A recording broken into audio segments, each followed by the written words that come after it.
Сезімнің тұтқыны 4-5 бөлім. Ол кезде өмірімнің тозаққа айналарын қайдан білейін? Жиі кездесеміз деп қуанып қалғанмын. Шақырған жерлеріне құстай ұшып барып жүрдім. Ол мені мазаққа айналдыра бастады. Бір қыздармен түскен суретін, сөйлескен хаттарын маған жіберіп, мені қызғандырып бастады. Әрине, арты ұрыспен аяқталады, боқтайды. Бір күні кезекті кездесуден соң екеуміздің тар құшағымыз кең төсекте табысып, мен абыройымнан айырылдым. Өмірімде көрген бірінші жігітім болған соң ба, оны бұрынғыдан да жақсы көріп, бағынышты болып қалдым. Ол менің абыройымнан айырғанын енді мақтаныш қылатын болды. Онымен қоймай мені ұрып бастады. Айтқанын әкеп беріп, ақшасын бермесем, ол қалаған кезде төсекке келмесем, белдікпен өлімші етіп сабайтын болды. Амалым бар ма? Сүйгенім үшін, абыройымнан айырылып қалғаным үшін бәріне келісе бердім. Әр күнім тозаққа айналғандай болды. Басқа шарам жоқ. Мені тек осы ғана әйел қылып алады деп ойладым. Ұрып соққанда денемді ала алмай көгеріп, ұзақ уақыт жүретінмін. Түрме көргеннен бе, әлде арам ақылдылығыма, бетімнен ұрмай, киімім жауып тұратын жерлерді ұрып көгала қойдай қылатын. Біреуге айтсаң өлтіремін, қалтаңа бірдеңе салып жіберсем де түрмеге түсіремін деп қорқытатын болды. Күннен күнге тұйықталып кеткенімді үйдегілер түсінбей дал. Анам сыр тартпақтап жиі сұрайды.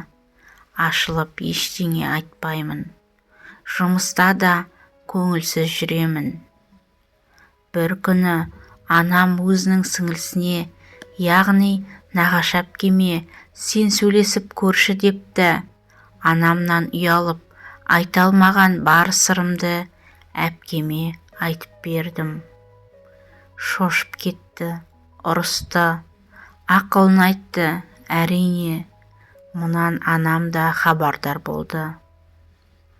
Егер де тағы осы жігітпен кездесетін болсаң, мені анам деме, мен сенің қамыңды ойлаймын, қызым деп басымнан сипап отырып, бір еркелетіп, бір ұрсып отырып ақылын айтты. Ғашықтық дертімен, көрсоқырмен тас мақауға айналдырғандай. Бірнеше күннен соң Мұрат мені тағы сабады.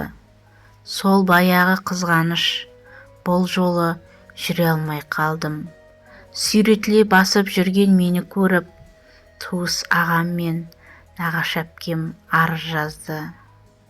Негізі маған жаздырды. Ғашығымды сонда да қимай, оған тағы бәле болады ғой деп басым қатып отырған маған әпкем ұрсып жаздырды. Сараптама, тағы басқа деп әрі-бері сандалта бастады. Бұл кезде Мұраттың да жатқан түрмесіне бас сұққанбыз. Ол жігіттен саусақ іздерін аламыз. Екеумізді бір-бірімізге қарата отырып, қалай болған айтасың деді. Шынымды айтайын, Мұратты мен тани алмай қалдым. Я, милициялардың көзінше бейкүнә адам. Жәке, бәке, мәке деп олардың алдында таза маймылға айналады. Құдды цирктегі маймылды көрдім.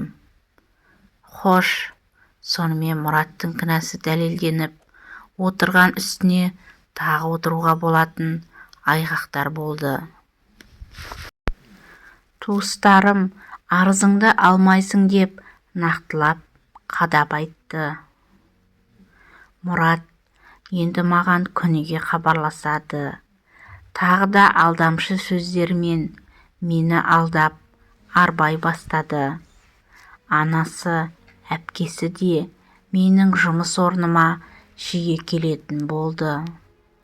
Мен сол баяғы ақымақ тағы да сендім. Арызымды қайтарып алдым.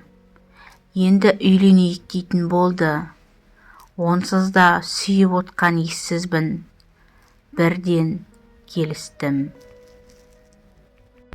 Ессізбін.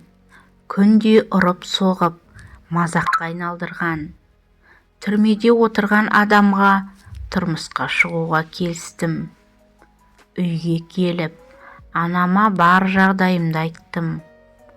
Қатты ашуланған анам: «Жоқ, егер сол жігітке тием десең, есік әне, отбасыңды ұмыт, сендей қызым жоқ» деп үстел үстін жұдырықпен бір қойды.